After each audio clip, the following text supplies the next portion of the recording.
বঙ্গবন্ধু শেখ মুজিবুর রহমানের নেতৃত্ব শুধু উপমহাদেশেই স্বীকৃত ছিল না, তার দর্শন ছড়িয়ে পড়েছিল বিশ্বব্যাপী।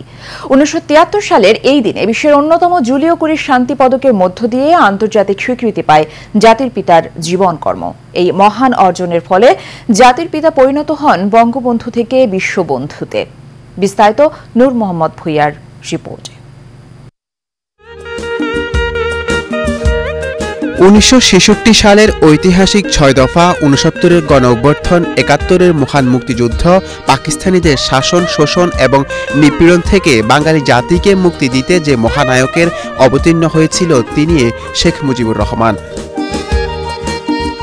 বঙ্গবন্ধু হয়েছিলেন অনেক আগেই, আর মহান মুক্তিযুদ্ধে হয়ে ওঠেন বাঙালির অবিসংবাদিত নেতা। দেশ স্বাধীন হওয়ার পর আন্তর্জাতিক স্বীকৃতি পান বিশ্ববন্ধুর।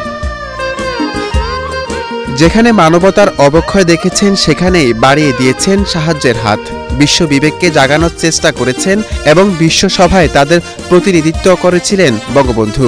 এরই ফলস্বরূপ 23শে মে বঙ্গবন্ধু জুলিও কুরি পদক অর্জন ছিল আপামর বাঙালির জন্য এক বিরল সম্মানের।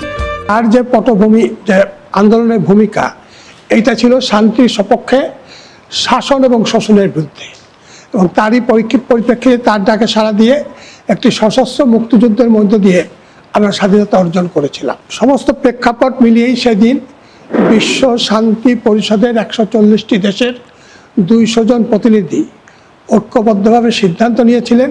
তৎকালীন বিশ্ব শান্তি পরিষদের সাধারণ সম্পাদক রমেশ চন্দ্র বাবুর প্রস্তাব অনুযায়ী যে বঙ্গবন্ধুকে জুলিও কুরি পদক দেয়া হোক।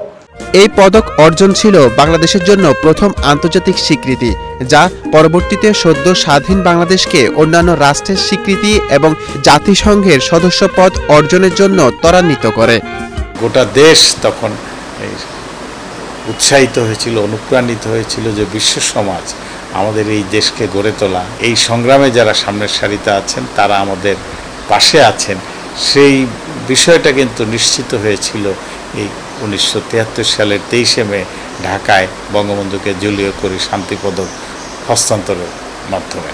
আজও অসাম্প্রদায়িক গণতান্ত্রিক প্রগতিশীল আদর্শ প্রতিষ্ঠায় বঙ্গবন্ধু এই প্রেরণার উৎস। তার নির্দেশিত সবার সাথে বন্ধুত্ব, কারো সাথে বৈরিতা নয়, এই নীতিতে বিশ্ব শান্তি প্রতিষ্ঠায় এগিয়ে যেতে চায় বাংলাদেশ। নূর মোহাম্মদ ভূঁইয়া, এশিয়ান টেলিভিশন, ঢাকা।